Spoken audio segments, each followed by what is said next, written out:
Root canal பெஸ்ட்டா dental implant பெஸ்ட்டா அப்படின்னு ஒரு நேர் கேள்வி கேட்டிருக்காரு. அண்ட் நிறைய பேருக்கும் இந்த டவுட் இருக்குல்ல, ரூட் கெனால் பண்ணலாமா டாக்டர், டென்டல் இம்ப்ளான்ட் பண்ணிக்கலாமா டாக்டர். ஸோ அந்த ஸ்பெசிஃபிக் கொஸ்டினை இந்த வீடியோவில் நம்ம அட்ரஸ் பண்ணலாம். வணக்கம், என் பேர் டாக்டர் அருண். பேர்ல்ஸ் பல் மருத்துவமனை, சென்னை ராஜா அண்ணாமலைபுரத்தில் 2001 நடத்திட்டு இருக்கோம். இந்த சேனல் இன்னும் சப்ஸ்கிரைப் பண்ணணும்னா அவசியம் சப்ஸ்கிரைப் பண்ணுங்கள். நிறைய videos dental health, dental awareness சம்மந்தமாக பண்ணிகிட்ருக்கோம்.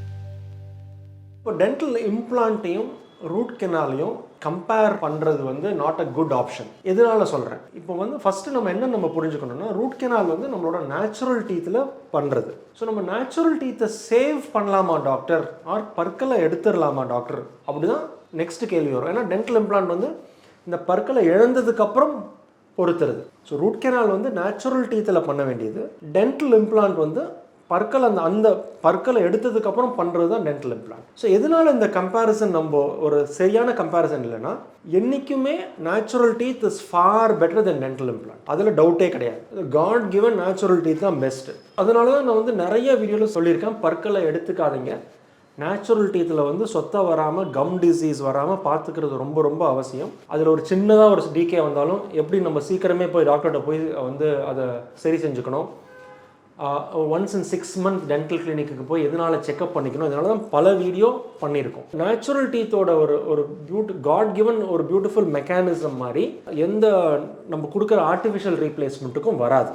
ஏன்னா அந்த நேச்சுரல் டீத் வந்து எப்படி இருக்கும் அப்படின்னா, எலும்பில் வந்து யூஸ்வலாக பார்த்தீங்கன்னா அந்த வேரை சுற்றி ஒரு பெரிடான்ட் லிகமெண்ட் இருக்கும். அந்த லிகமெண்ட் போய் எலும்பில் அட்டாச் ஆகிருக்கும். ஒரு ஹெமாக் மாதிரி பற்கள் இருக்குன்னா, நம்ம ஒரு ஃபோர்ஸ்ஃபுல்லாக கடிக்கிறோம் அப்படின்னா, நீங்களே வந்து கவனிச்சிருப்பீங்க, நம்ம சாப்பாட்டில் ஏதாவது நம்ம கடித்து சாப்பிட்டுட்டு இருப்போம், சாப்பாட்டில் ஏதாவது ஒரு கல் இருந்ததுன்னா டக்குன்னு ஸ்டாப் பண்ணிவிடுவோம்.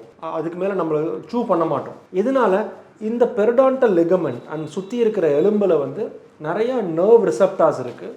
இந்த நர்வ் ரிசப்டார்ஸ் வந்து பற்களில் வந்து கல் கடிக்கும் போது நம்மளோட பற்களும் டேமேஜ் ஆகும், தாடையும் டேமேஜ் ஆகும், எலும்பும் டேமேஜ் ஆகி பற்கள் உடையிறதுக்கான வாய்ப்பு இருக்குது. ஸோ இந்த ரிசப்டார்ஸ் என்ன பண்ணுன்னா, ஒரு ப்ரொடெக்டிவ் மெக்கானிசம் மாதிரி ஆக்ட் பண்ணி இதை ஸ்டாப் பண்ணும். இந்த பெனிஃபிட்ஸ் எல்லாமே நேச்சுரல் டீத்தில் தான் இருக்குது. ஸோ இப்போ நம்ம எதுக்கு ரூட் கெனால் பண்ணுறோம், இந்த நேச்சுரல் டீத்தில் ஏதோ ஒரு டிகே வந்துருச்சு, டிகேயை வந்து நம்ம சரியான நேரத்தில் கவனிக்காமல் விட்டதுனால அந்த டிகே உள்ளுக்குள்ளே டீப்பானதுனால தான் வேறு வைத்தியம் பண்ணுற மாதிரி இருக்கும். ஆர் சம்டைம்ஸ் பற்களுக்கு வந்து எதாவது அடிபட்டிருக்கலாம். ஸோ அடிபட்டதுனால வேறு வைத்தியம் பண்ணுற மாதிரி இருக்கும். ஸோ நம்ம நேச்சுரல் டீத்தை சேவ் பண்ணக்கூடிய ஆப்ஷன் இருந்ததுன்னா கண்டிப்பாக சேவ் பண்ணுறது தான் பெஸ்ட் ஆப்ஷன், அதில் டவுட்டே கிடையாது. பட் ப்ராப்ளம் எப்போ வரும் அப்படின்னா, சம்டைம்ஸ் இந்த ரூட் கெனால் பண்ணி ரொம்ப வருஷம் கழிச்சு வேறு ஏதாவது இன்ஃபெக்ஷன் அந்த பற்களில் வரத்துக்கான வாய்ப்பு இருக்குது. ஆர் பற்கள் வந்து ரூட் கெனால் பண்ணியும் டேமேஜ் ரொம்ப அதிகமாக ஆயிருக்கும், சொத்தையினால் ரொம்ப டேமேஜ் அதிகமாக இருக்கும், அதனால பற்கள் எடுக்கிற மாதிரி இருக்கும். ஆர் சம்டைம்ஸ் என்ன ஆகும் அப்படின்னா,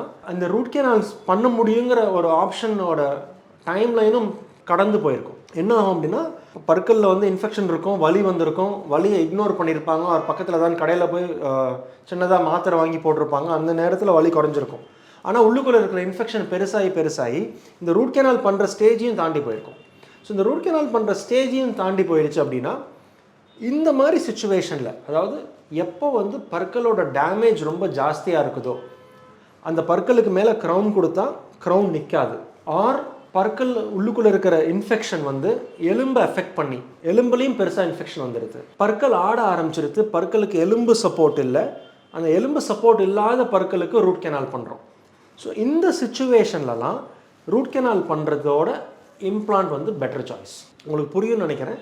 எப்போ நம்ம நேச்சுரல் டீத்தை ஆஸ் அ நேச்சுரல் டீத்தாக ரொம்ப இம்பார்ட்டண்ட்டாக நம்ம சேவ் பண்ணணும். பட் ஏதோ ஒரு இன்ஃபெக்ஷன் வந்துருச்சு, ஒரு சின்னதாக டிகே இருக்குது, அந்த பற்களை சேவ் பண்ண முடியும்னா ரூட் கெனால் பண்ணி சேவ் பண்ணுறது தான் பெஸ்ட் ஆப்ஷன், அதில் டவுட்டே கிடையாது. பட் ஆனால் பற்களோட சொத்தை ரொம்ப அதிகமாக இருந்து பற்களே உடையிற நிலைமையில் இருக்குது, ஆர் பற்களோட எலும்பு சப்போர்ட் குறைவாக இருக்குது, ஆர் பற்களில் இருக்கிற இன்ஃபெக்ஷன் எலும்புலையும் வந்துருச்சு. இந்த சுச்சுவேஷனில் தான் ரூட் கெனால் பண்ணுறதோட இம்ப்ளான்ட் வந்து பெட்டர் ஆப்ஷன். ஸோ பற்களை எடுத்துட்டு அந்த பற்கள் இருந்த இடத்துல இம்ப்ளான்ட் பொருத்தி அதை நம்ம ரீப்ளேஸ் பண்ணோம். இதுதான் நம்ம வந்து ரொம்ப முக்கியமாக புரிஞ்சிக்க வேண்டியது. இந்த கொஸ்டினுக்கு உங்களுக்கு ஆன்சர் கிடச்சிருச்சுன்னு நினைக்கிறேன். வேறு ஏதாவது கொஸ்டின் ஸ்பெசிஃபிக்காக உங்களுக்கு கொஸ்டின் இருந்ததுன்னா கமெண்ட் செக்ஷனில் கமெண்ட் பண்ணுங்கள். அஃப்கோர்ஸ் வீடியோவை லைக் பண்ணுங்கள் அவசியம், சேனலை சப்ஸ்கிரைப் பண்ணுங்கள். அடுத்த வீடியோவில் சந்திக்கிற வரைக்கும் டாக்டர் அருண், பேர்ல்ஸ் பல் மருத்துவமனையிலேருந்து பேசுகிறேன். நன்றி, வணக்கம் அண்ட் தேங்க்யூங்க.